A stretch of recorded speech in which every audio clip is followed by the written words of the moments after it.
Friends, కొంతమంది మగవాళ్ళు చెప్పే మాట ఏంటో తెలుసా ఫ్రెండ్స్? బయటికి మాట్లాడలేకపోయినా కానీ ఇంట్లో తిట్టేది మాత్రం నీకు డబ్బు పిచ్చి ఎక్కువే అంటారా భార్యని కూడా కొంతమంది మగవాళ్ళు. అలాంటి వాళ్ళు ప్రతి ఒక్కళ్ళు కూడా గుర్తుంచుకోవాలి. చిన్న విషయం ఏంటి అంటే, డబ్బు పిచ్చి ఉన్నాడది నీతో కష్టాలని నష్టాలని నీ ఫ్యామిలీకి అండగా నీకు ఎట్టి చాకరి చేసుకుంటుగా నీ ఇంటి పని మనిషిగా ఉండదు. నీ బాత్రూమ్లు కడుక్కుంటూ నీ పక్కలు తీసుకుంటూ నువ్వు తిరిగి వచ్చిన బట్టలు ఉతుక్కుంటూ నీకు ఎట్టి చాకరి చేసుకుంటూ నీకు బానిసగా బతకదు. డబ్బు పిచ్చి ఉన్నది బజార్లో ఉంటే లక్షలు సంపాదించింది ఫ్రెండ్స్.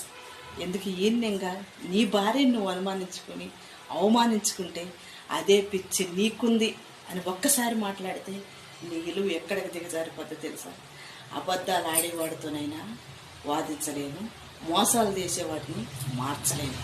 అలాంటి వాడిని వీధిలో కుక్కల్ని తినిపారేసిన ఎంగిరిస్తరాకుల్ని రెండూ జవం కట్టుకొని బతకండి ఫ్రెండ్స్. ఎందుకంటే మొరిగే కుక్కలు ఎప్పుడు మొరుగుతూనే ఉంటాయి, చేసే పని మాత్రం ఎప్పుడు బాధ్యతగా చేయాల్సిందే. ఆడది అంటేనే అందుబాటులో ఉన్న ఒక వస్తువులాగా భావించే మగవాళ్ళు చాలామంది ఉన్నారు ఫ్రెండ్స్. అవసరానికి ఉపయోగించుకొని స్వార్థానికి వాడుకొని శరీర సుఖాలకి ఎలా కావాలంటే అలా మలుచుకొని వాడికి 100 రోగాలు ఉన్నా కానీ ఒక ఆడదాన్ని అవమానిస్తాడు. వాడు 100 రకాలు తిరిగి వచ్చినా కానీ